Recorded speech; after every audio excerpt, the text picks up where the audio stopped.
কোরআন তো শুধু তুতা পাখির মতো পড়ছেন, এটা বুঝার দরকার আছে না নাই? 5 নাম্বার দায়িত্ব হলো কোরআন বুঝা। এবার আপনারা আমার কথায় রাগ করবেন না, দরদ নিয়ে বলছি। দেখবেন যাদের ছেলে মেয়েকে আপনারা ও লেভেলে পড়াচ্ছেন অথবা স্কুল কলেজে পড়ে আলাদা করে ইংরেজি পড়িয়েছেন, আমি তো এরকমও দেখেছি 4-5 ছেলেরা স্মুথলি ইংরেজিতে কথা বলে।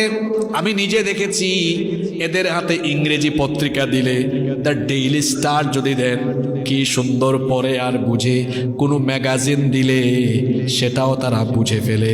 এখন আমাদের কারিকুলামে যদি ইংরেজির পাশাপাশি আরবি থাকতো, কোরআন থাকতো, তাহলে দেখতেন 14-15 বছর বয়সের ছেলে মেয়েরা কোরআনের পাতা উল্টালেই কোরআন পড়তো আর কোরআন বুঝতো।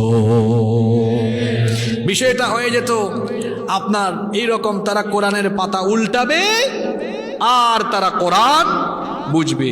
ওয়া আকিমুস সালাতা ওয়া আতুজ যাকাত, আর সালাত কায়েম করো, যাকাত দাও। এরকম সে কোরআনের পাতা প্রতিটা লাইন পড়বে বুঝবে। এই কোয়ালিটিটা তার মধ্যে চলে আসতো যদি তার কারিকুলামের ভেতরে এটা থাকতো। এরকম হইলে কি হইতো আপনার কি মনে হয়? এই বাচ্চা বাপকে বলতো কড়া ভাষায়, চক্ষু রাঙিয়ে গলা উঁচু করে মা বাপের সাথে কথা বলতো? কখনোই না। এই সন্তানগুলো যেদিকেই যেত তার চারিত্রিক মাধুর্যতা, মুগ্ধতা সব দিকে ছড়িয়ে যেত। কোরআনটা বুঝতে হবে। আমার একটা হাদিস মনে পড়ে গেল, আল্লাহর নবী বলেছেন সায়াতি আলান নাসি জামান, শীঘ্রই আমার উম্মতের মধ্যে এমন একটা জামানা আসবে, লা ইয়াবকাল কোরআন ইল্লা রাসমুহু, শুধুমাত্র কোরআনের পাতায় কোরআন লেখা থাকবে কিন্তু কোরআনের কোনো আমল মানুষের মধ্যে থাকবে না। এই হাদিসের ব্যাখ্যা আরো সুন্দর করে বুঝবেন। অন্য হাদিসে নবীজি বলেছেন ইয়াতি আলান নাসি জামান ইয়াকসুরু ফীহিল কুররা ওয়া ইয়াকিল্লুল ফুকাহা ওয়া ইউকবাদুল ইলম। আল্লাহর নবী বলেছেন আখেরি জামানায় কিয়ামতের আগে এমন এক যুগ আসবে যখন কোরআন তেলাওয়াতকারীর সংখ্যা বেশি হবে কিন্তু কোরআন বুঝে এমন মানুষের সংখ্যা কম হবে। এখানে আমি প্রশ্ন করলে কারা কারা কোরআন পড়তে জানেন? কম বেশি সবার হাতই হয়তো উঠে যাবে, বেশিরভাগ মানুষের হাত উঠবে। যদি জিজ্ঞেস করি আলেম ছাড়া বাকিদের অবস্থা, কোরআন পড়লে বুঝেন কে কে আছেন? একজনেরও হাত উঠবে না। এইরকম করে নবীজি তার সাহাবীরা কোরআন পড়েন নাই, তারা কোরআন পড়েছেন, বুঝেছেন। এই যে নবীজির এই কথাটার মিল পেলাম 1500 বছর পরে। কিয়ামতের আগের জামানার মানুষ এরা শুধু কোরআন তিলাওয়াতকারী হবে, কোরআন বুঝবে না, যার কারণে এদের গলা দিয়া কোরআন নামবে না। সাহাবীরা বললেন বুঝলাম না কথা, নবীজি বললেন অর্থাৎ কোরআন পড়বে, কোরআনের আমল থাকবে না। যার কারণে দেখা যায় লোকটা সুদ খায় আবার কোরআন তেলাওয়াত করে, ঘুষ খায়, কোরআন তেলাওয়াত করে, দুর্নীতিও করে। তার মানে লোকটা তুতা পাখির মতো কোরআন পড়ে কিন্তু কোরআনের কিচ্ছু বুঝে না। কোরআনটা বুঝার চেষ্টা করতে হবে, এটা কোরআনের 5 নাম্বার হক। 6 নাম্বার হলো কোরআন অনুযায়ী আমল করতে হবে, জীবনটাকে কোরআনের রঙে রাঙাতে হবে। আম্মা জান আয়েশা রাদিয়াল্লাহু আনহাকে নবীজি জিজ্ঞেস করলে, আম্মা জান আয়েশা রাদিয়াল্লাহু আনহাকে সাহাবারা জিজ্ঞেস করলেন নবীজির চরিত্র কেমন ছিল? তিনি বললেন কানা খুলুকুহুল কোরআন, নবীজির চরিত্র ছিল কোরআন। এই যে আমার হাতে দেখছেন কোরআন, এই কোরআন হচ্ছে প্রিন্টেড কোরআন, আর আমার নবী ছিলেন প্র্যাকটিক্যাল কোরআন। আমার নবী কি ছিলেন? এখানে কয়েকটা ছেলে মারাত্মক ডিস্টার্ব করেছে, এগুলো ঠিক না। আমি কি ওই লাফালাফি করা বক্তাদের মতো লাফাও মনে করছেন? আমার কোনো আলোচনায় কখনো শুনবেন না শুরু থেকে শেষ পর্যন্ত একটা অহেতুক ফালতু কথা। অহেতুক ফালতু কথা কারা বলে জানেন? যাদের ভেতরে মাল কম, জিনিস কম। অত মালই নাই, জিনিস নাই, কি দিবে পাবলিককে? এই জন্য কিছুক্ষণ এইটা বলে, কিছুক্ষণ ওইটা বলে, কিছুক্ষণ লাফায়, কিছুক্ষণ জিকির করে, কিছুক্ষণ হাসায়, কিছুক্ষণ এইটা ওইটা নিয়ে কথা বলে। ওয়াজের পরে ভালো করে খাইলো, তারপর ঘুমাই গেল। এটা তো আমানতের চেয়ার। এখানে যারা আসবেন কিছু নেওয়ার জন্য আসবেন, যারা আয়োজন করবেন উদ্দেশ্য থাকবে মানুষজন এখান থেকে কিছু পায়। নইলে লক্ষ লক্ষ টাকা খরচ করে এই মাহফিল করার সার্থকতা কোন জায়গায় যদি কিছু শিখতে না পারেন এখান থেকে কোনো ফায়দা আছে? তাহলে 5 নাম্বার বলছি কোরআন অনুযায়ী কি করতে হবে। তা আমল তো করবেন তখন যখন কোরআন বুঝবেন। কোরআনের এই 8টা হক আদায় করতে না পারলে কোরআনের সুপারিশ পাওয়া যাবে। জান্নাত কারো মামু বাড়ি না। ওই দিন একজন তো জান্নাতি বানানোর ফতোয়াও দিয়ে দিছে, দেখলাম মনে হয় জান্নাত তার বাপ দাদার থেকে পাইছে, সে জান্নাতের কন্ট্রাক্টরে নিয়ে নিয়েছে। এত সোজা? আল্লাহ রসুলের সাহাবীরা জীবনের বিনিময়ে রক্ত দিয়ে জীবন দিয়ে জান্নাতের টিকিট আল্লাহর কাছ থেকে কিনেছেন। এত সোজা নাকি? নাম্বার 6, 6 নাম্বার হলো না, 6 নাম্বার তো বললাম কোরআন অনুযায়ী আমল করা। নাম্বার 7, 7 নাম্বার কোরআনের দাওয়াত দেওয়া, মানুষের কাছে কোরআনকে ছড়িয়ে দেওয়া, কোরআনের প্রচার করা। এই মাহফিল এর একটা অংশ, এই মাদ্রাসা এর একটা অংশ, মক্তব এর একটা অংশ, টেলিভিশনে যারা কাজ করছেন একটা অংশ, এমনকি মিডিয়াতে যারা কাজ করছেন তারাও এই দাওয়াতি কাজেরই একটা অংশ। নাম্বার 8, 8 এবং সর্বশেষ হলো, সবচেয়ে ভালো হতো 9:30 থেকে কথা বললে মানুষের এনার্জি থাকতো। এরকম 11টায় উঠে আমিও দিনী মাদ্রাসার জন্য ছাড় দিয়েছি, মাদ্রাসারও কিছু ঘাটতি আছে এই জন্য। নইলে কথাবার্তা একদম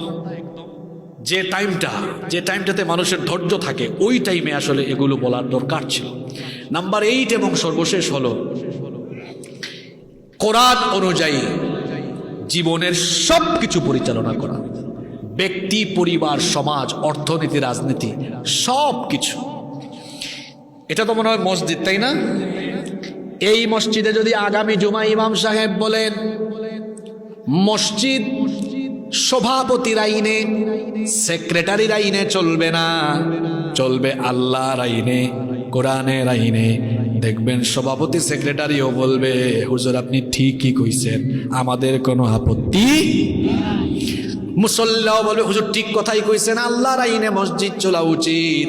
কিন্তু হুজুর যদি এবার পরবর্তী পয়েন্টে বলেন যে আল্লাহর আইনে মসজিদ চলবে, সে আল্লাহর আইনে মসজিদের বাহিরের সমস্ত ভূখণ্ড চলবে, তখনই দেখবেন ইমানের নামে যাদের অন্তরে মুনাফিকি আছে তাদের চেহারার সঙ্গে সঙ্গে কুচকুচে কালো হয়ে যাবে। বলবে হুজুর এই কথাটা না কইলে এবার হইতো না। তো মসজিদ চলবে কোরআন দিয়ে, আর মসজিদের বাহিরের সবকিছু চলবে আপনার বাপ দাদার আইন দিয়ে। এটা পাইছেন কোথায়? এই আসমান জমিন আমার বাপ দাদার না আল্লাহর। তো জমিন যার, আসমান যার, আইনও চলবে কার? আমার নবী এই কোরআন মসজিদে নববী, কোরআন দিয়ে মসজিদে নববী যেমন পরিচালনা করেছেন, কোরআন দিয়ে মদিনার রাষ্ট্রকেও তিনি পরিচালনা, নবীজির পরে খোলাফায়ে রাশেদাগণ তাই করেছেন। অর্ধ পৃথিবী শাসন করেছেন কোরআন দিয়ে। এখন মুসলমানদের সংখ্যা 200 কোটি, তাও মুসলমানরা মার খায়। আর ওমর রাদিয়াল্লাহু আনহুর যুগে ইসলাম অর্ধ পৃথিবীতে ছড়িয়ে গেল। সুপার পাওয়ার হলো কেমনে? আজকের ইহুদিরা সংখ্যায় এত কম থেকে তারা যেমন পৃথিবীতে সুপার পাওয়ার হয়েছে জ্ঞানগত যোগ্যতার কারণে, ঠিক তেমনি মুসলমানরাও সংখ্যায় কম থেকেও পৃথিবীতে আধিপত্য বিস্তার করেছিল কোরআনের জ্ঞান অর্জন এবং কোরআনের উপরে চলার কারণে। আল্লাহ তাআলা তাদেরকে শ্রেষ্ঠত্ব দিয়েছেন, অনুগ্রহ করেছিলেন বিধায় পৃথিবী তাদের সামনে প্রধানত হয়েছিল। আজ আমরা সভ্যতা পশ্চিমা থেকে আমদানি করেছি, জ্ঞান বিজ্ঞান উত্তর দক্ষিণ পশ্চিম থেকে আমদানি করেছি বলে মুসলমান 200 কোটি গুলামের জাতে পরিণত হয়েছে। যতদিন পর্যন্ত মুসলমান তার মূল জায়গায় ফিরে না আসবে, কোরআনের ধারে কাছে না আসবে, গুলামের জাত আরো গুলামের জাতে পরিণত হবে। আমি কথা একটু কঠিন করে বলি, সত্য কথা শুনতে একটু তিতা তিতা লাগে, কিন্তু এটাই সত্য। মুসলমান কোথায় যাও তুমি? তোমাকে তো আল্লাহ সব দিয়ে দিয়েছেন। বিজ্ঞানের তালাশ করো, এই কোরআনে 1,500-এর উপরে আয়াত বিজ্ঞানের ব্যাপারে আছে।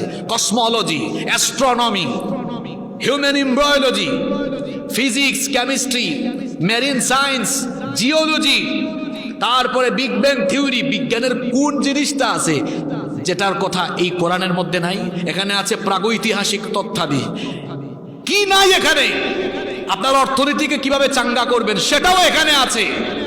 আপনার রাষ্ট্রকে কিভাবে আপনি পরিচালনা করবেন সেটাও এখানে আছে। কোরআন বিরোধী লোকেরা কোরআনের শাসন এই জন্যই চায় না, কারণ কোরআনের শাসন চালু হয়ে গেলে সে চারটা পুট্টা খাইতে পারবে না, দুর্নীতি করতে পারবে না। এই জন্য লুটেরা স্বভাবের মানুষগুলো সবসময় কোরআনের আইনের বিরোধিতা করে।